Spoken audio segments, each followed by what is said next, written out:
Mr. Phil Boughton, please. Hello. This is impressive. This is a great county. You can put this kind of talent together to work on a problem. And so I'm encouraged.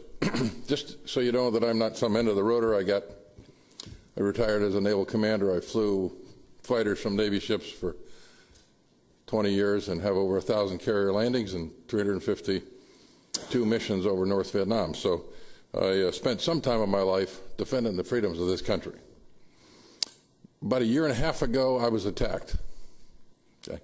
Let me first say that I have written 4 or 5 letters of appreciation for things I've seen the Fairfax County police officers do to the Mount Vernon station there.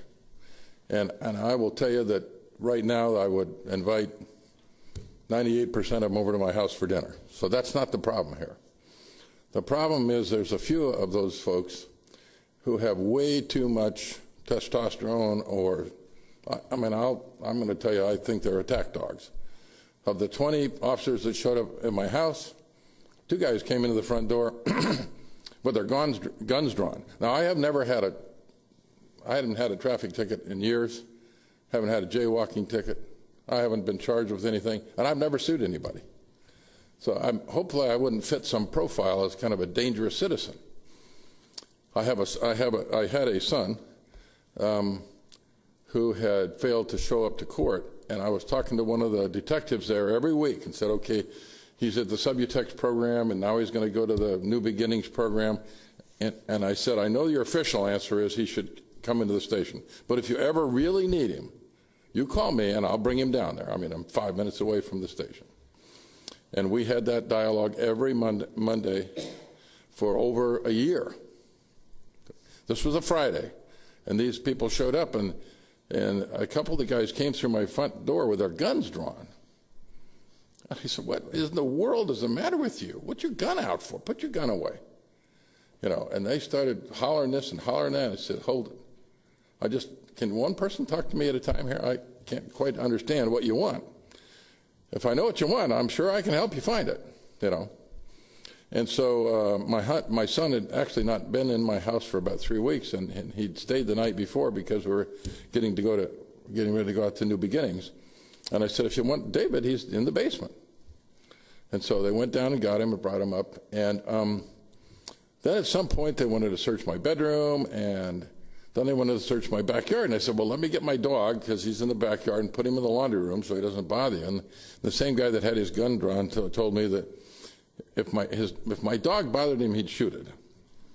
Well, you can imagine, I'm probably the wrong guy to tell that to. So he and I had a nose-to-nose for a little bit, and I assured him that if he shot my dog, he would suffer. Okay? I didn't spend that many years flying fighters off of carriers and day and night and everything else to be intimidated by some Fairfax County police officer who was over the line. Now, I know it's extremely hard for a leader to maintain the discipline of his huge police force and still discipline a few guys who are out over the line. That's really hard to do. I've been in command of some things in the Navy, and that's why you have an XO. The XO goes around and, you know, punishes people, and the boss doesn't. I cooled down for 6 months, and I wrote a letter to the chief, 3-page letter about what happened to me. No answer, nothing, no response whatsoever. Now, I don't think that's okay. I personally went down to the police place, you know, that big building down there, and went to Internal Affairs, and I said, hey, can you make sure this is in the system? I would like to at least know that the leadership knows that some of their guys are out of control. The one particular detective that did come, that we talked every week, he was there. I saw him. The poor man was standing out by his Crown Vic, you know, and he had all his armament on, and he was looking down. He was so embarrassed that he wouldn't even come up and say hi to me, and I don't blame him, you know, because he knew that this was not the way to handle that problem. So you guys are tasked with improving this and fixing the response of the Fairfax Police Department. Please make sure that you take care of all the good guys out there, because some of my friends are dragging their feet thinking that, all the police in Fairfax County are painted with the same negative brush, and that's not true, and you guys can probably do something about that. But we need to give the senior leadership a way to discipline their guys who get out of control. Thank you. Thank you.